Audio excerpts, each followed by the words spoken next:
Okay, Outlander fans, season 8 premieres in 3 weeks. But be honest, do you even remember what happened in season 7? I'm talking the first half because it was a long time ago.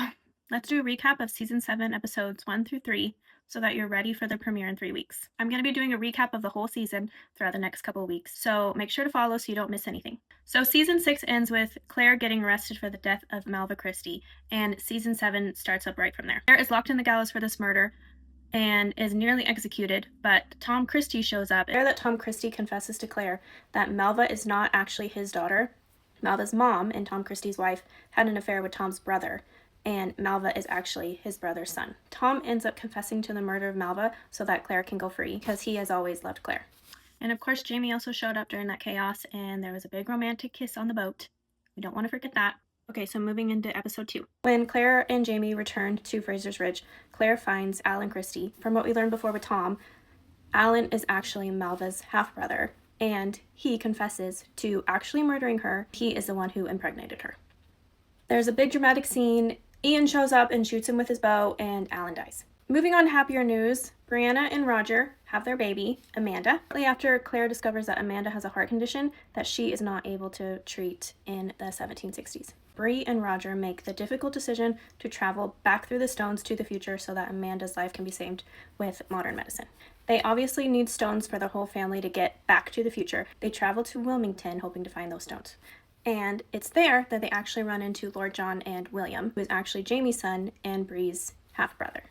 Brianna and William meet, William unknowing that Bree is his sister. Jamie and John have a heart-to-heart, and it's then that they decide that they can no longer have a friendship because they are on opposite sides of the war. Roger and Brianna make it back safely to the 1980s, and Amanda is able to be saved. Jamie and Claire return to Fraser's Ridge again, and it's there that they find Wendigo Donner. Wendigo Donner is also a time traveler, remember? And he was looking for stones so that he can get back to his own time, and he figured Claire must have them because she is also a time traveler. In his search, he knocks over one of Claire's bottles of ether and lights a match, and the house goes up in flames. This is the big predicted fire that Brianna thought Claire and Jamie were going to die in. It finally happened. Okay, episode 3 picks up right after the explosion, and Fraser's Ridge is burned to the ground. Claire and Jamie survive, but their home is completely destroyed. In the 1980s, Bree and Roger receive a box of letters that are written from Jamie and Claire. These letters were written by Jamie and Claire over the years, proving that Jamie and Claire did not die in the fire like history once said. Back on the ridge, Jamie discovers that Archbug hid Jacobite gold on their land. He banishes Arch and his wife, Mrs. Bug, from Fraser's Ridge. But that night, Ian shoots someone who is digging for the Jacobite gold. He realizes he kills Mrs. Bug by mistake. Arch returns for the funeral and vows revenge on Ian.